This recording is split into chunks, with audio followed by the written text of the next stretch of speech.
नमस्कार, मैं जयप्रकाश सिंधु चौपाल से। आज हम पहुंचे हैं मानसरोवर मानचौर के वार्ड 85 के पार्षद हरिओम सोनकार जी के साथ हैं। ये मानसरोवर के अंदर जो 6 वार्ड हैं उनमें से एक वार्ड है जिसके अंदर एकमात्र कांग्रेस के पार्षद हैं। आइए जानते हैं इनसे मानसरोवर के वार्ड 85 के बारे में। नमस्कार भाई साहब। नमस्कार जयप्रकाश जी। माननीय मुख्यमंत्री भजनलाल शर्मा वो सांगानेर विधानसभा से विधायक भी हैं, वार्ड 85 से आप पार्षद हो, तो किस तरीके का सपोर्ट मिलता है और आपको विधानसभा मुख्यमंत्री की विधानसभा होने के नाते किस तरीके के विकास कार्य? देखिए, ये तो सौभाग्य का विषय है कि हमारा विधायक यहाँ का मुख्यमंत्री है, लेकिन सपोर्ट के नाम पर कभी भी हमको विधायक महोदय ने पार्षदों की मीटिंग ली, कभी भी मीटिंग नहीं ली, न हमको कभी बुलाया गया, न कोई चर्चा की गई विकास के बारे में। हमने कई बार लिख के दिया कि हमारे यहाँ पर रोडों का डामरीकरण होना चाहिए, ये होना चाहिए, विकास के मुद्दों को लिखा। तो कई बार तो जवाब आ जाता है सीएम कैंप से, कई बार वो चिट्ठी भी वापस नहीं आती है। कुल मिला के आपको कोऑपरेट नहीं मिल रहा। सांगानेर विधानसभा का मानसरोवर क्षेत्र हाउसिंग बोर्ड का क्षेत्र है। यहाँ पर विकास को लेकर ज्यादा ज्यादा समस्याएं नहीं है, लेकिन पार्कों को लेकर किस तरीके की समस्याएं हैं यहाँ पर? सबसे ज्यादा जो हमारे यहाँ समस्या है पार्कों में, जो किसी का फुटपाथ टूटा हुआ है, किसी का बाउंड्री वॉल है, तो हमारा जो बजट, मेरा क्या है, वार्ड सबसे छोटा वार्ड है, उसमें जो हमारा बजट आया उसके लिए हमने 40 लाख रुपए पिछली पूर्व तत्कालीन गवर्नमेंट, कांग्रेस की जब गवर्नमेंट थी तो पे पास कराया और उससे हमने लगभग पार्कों का काम फ्री कर दिया। तो पार्कों का काम हमारे यहाँ बचा हुआ है नहीं। हमने जो रोड लाइट कई जगह खराब है, कई बार दिन में भी जलती है। रोड लाइटों की स्थिति बड़ी खराब है। रोड लाइट हर बार साधारण सभा की बैठक होती है, 100 दी जाती हैं, 200 दी जाती हैं। हमारे वार्ड में 100 और 200 की जरूरत होती नहीं है, लेकिन हमको अगर 4 लाइटों की भी जरूरत पड़ जाती है तो यही कहा जाता है कि अभी तो लाइट ही नहीं है, अभी टेंडर नहीं हुआ है। और कभी भी लाइट सफाई व्यवस्था किस तरीके की? सफाई व्यवस्था, कर्मचारी 10 कर्मचारियों से पूरे वार्ड में गली गली का झाड़ू लगना संभव नहीं है। सुबह 8 बजे कर्मचारी काम पे जाता है, 11 बजे वो छुट्टी कर जाता है, 2 घंटे का उसका रेस्ट होता है, 2 बजे आता है और 4:30 बजे वो चला जाता है। सीवर की समस्या, सीवर की विकराल रूप धारण कर रखी है, रोज सीवरें अटकती हैं। अमृत पे पूर्व सरकार अशोक गहलोत जी ने अमृत 2 एक योजना बनाई थी, उस योजना में सीवर, पुरानी लाइनों को, सीवरों को बदल करके नई डालना था, लेकिन पता नहीं मुख्यमंत्री महोदय ने इसके बारे में सोचा नहीं या क्या हुआ उस स्कीम का। सीवरों की समस्या ऐसी है कि आए दिन सीवर की गाड़ियों के लिए लड़ना पड़ता है, 5-5 दिन तक सीवर बहती रहती है और बड़ा संघर्ष के साथ उस गाड़ी को लाया जाता है और बड़ी मुश्किल से उन सीवरों को सफाई कराई जाती है। झूलेलाल तिब्बती मार्केट, उसके सामने डिवाइडर रुका हुआ है, रोड खराब है, आए दिन एक्सीडेंट होते हैं, क्या कारण है? डिवाइडर बनवाने के लिए पहले भी मैंने मुख्यमंत्री महोदय से आग्रह किया था और ये डिवाइडर बना भी था, लेकिन कुछ लोगों की वजह से इनका विरोध था। झूलेलाल तिब्बती बाजार के सामने 100 मीटर का वो रुका दिया गया था, जिससे जन हानि होने की समस्या। वो काम रुकाए भी 1 साल से ऊपर हो गया, 1 साल से वो रोड ही नहीं बनी है। वहां गड्ढा लगा हुआ है, थोड़ी सी ऊपर करके सीमेंट डाल दी, आए दिन हादसे होते हैं। जो रोड का गड्ढा है वो गड्ढा पहले भर दिया गया था, लेकिन सीवर की अंदर से लाइन क्रैक हो गई थी।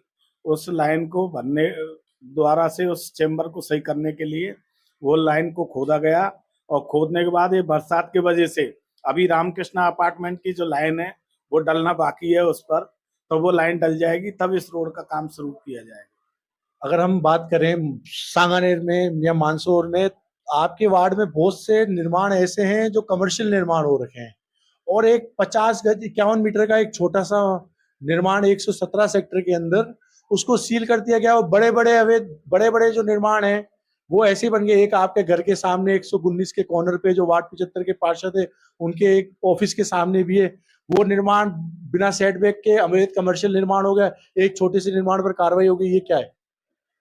अवैध भवन निर्माण देखना मेरा काम नहीं है, ये डीसी महोदय का काम है। सरकारी तंत्र लगा पर ये हुआ है। छोटा निर्माण उसको सीज कर दिया गया, वो अवैध नजर आ गया। जो बड़े निर्माण है वो क्यों? वो तो डीसी महोदय ही बता सकते हैं, मैं क्या बता सकता हूँ। नहीं तो इसमें क्या, आपको क्या लगता है कि इसमें यहाँ तो उनकी आंखें बंद हो जाती है, यहाँ कोई मिलीभगत का खेल है?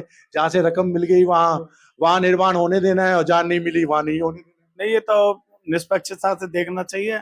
और हमारे पास कोई ऐसी शिकायत आती नहीं। अगर शिकायत आती तो हम जरूर उसके ऊपर कार्रवाई करवाते और जाते और पूछते, लेकिन हमारे पास तो लोग देते ही नहीं है शिकायत निर्माणों की। है। सेक्टर 11 मुख्यतः 5-6 सेक्टर आपके में है। एक सामुदायिक केंद्र था, उस सामुदायिक केंद्र को भिक्षुक गृह बना दिया गया, और उसके बाद वहां पे देवनारायण महिला है ना, वहां पर है ना अभी जो है हॉस्टल खोला हुआ है।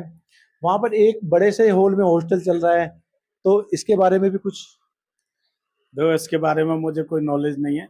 ये हाउसिंग बोर्ड से बनवाया गया था, नागरिक विकास समिति सेक्टर 11 थी। और पूर्व में जब जो मेयर थे परनामी जी, उस टाइम ये सामुदायिक केंद्र का निर्माण हुआ था और ये पूर्व सेक्टर 11 के लिए हुआ था। हमने कई बार इसका मांगा भी था कि किसी समिति को ये ओवरहेंड किया जाए, लेकिन दिया नहीं गया था।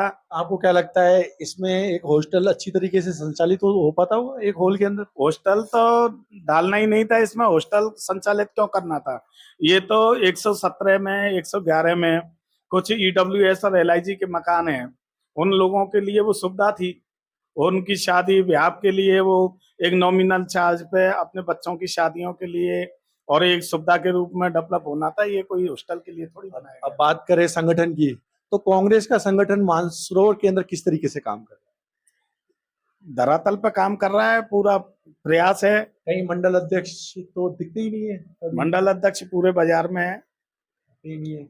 सब काम कर रहे हैं। अच्छा संगठन चल रहा है। आगे आगे आने वाले जो पार्षद चुनाव हैं, आपका आधा वार्ड तो एसएफएस के साथ जोड़ दिया, आधा वार्ड इस साइड जोड़ दिया, तो आगे चल के आपकी कौन से वार्ड से लड़ने की तैयारी? सबसे पहले जो बाड़ों का परिसीमन किया जय प्रकाश जी, वो तो गलत तरीके से किया गया है। क्योंकि थड़ी मार्केट से एक वार्ड के अंदर 26,000 वोट हैं, एक वार्ड के अंदर 16,000 वोट हैं। वार्ड 85 के 2 टुकड़े किए गए, किस हिसाब से किए गए ये तो समझ में नहीं आया। आपने आपत्ति लगाई है? बिल्कुल आपत्ति लगाई, लेकिन आपत्ति पे सुनवाई हुई नहीं, उसका निस्तारण किया ही नहीं गया। जब सेक्टर 100, मैं आपको समझाता हूँ, 124 से को लेते हुए 120-21 को विजय पत्ता के इन्होंने लिया। विजय पथ से लेकर ये थड़ी मार्केट इसको लाए, सीमांकन करते हुए इसको थड़ी मार्केट से पानी की टंकी और पानी की टंकी से 118 को काटते हुए ये द्वारकादास उद्यान लेके गए, और द्वारका उद्यान से फिर ये रामकृष्ण अपार्टमेंट, और रामकृष्ण अपार्टमेंट से सीधा ये सचिवालय बिहार को दिया गया। तो इस तरह की जो काट छांट थी, या तो मुझे लगता है कि कहीं ना कहीं इनको अंदेशा हुआ कि जो डिवाइडर मैटर है वो हमको नुकसान दे के जाएगा, या हरिओम सरकार धरातल पर काम करता है, कांग्रेस का पार्षद है, तो ऐसा तो नहीं है कि यहाँ वोट बैंक कहीं तब्दील हो जाए। तो इसको संतुलित करने के लिए इन्होंने कुल मिला के आपके आरोप हैं कि आपकी जो काम कर रहे हो या आपसे डरकर गलत परिसीमन किया गया है। बिल्कुल।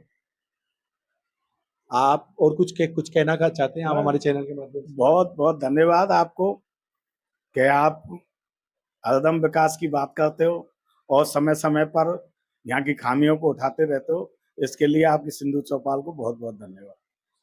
मैं जयप्रकाश सिंधु चौपाल से। आज हमारे साथ थे वार्ड 85 के पार्षद हरिओम सरकार जी।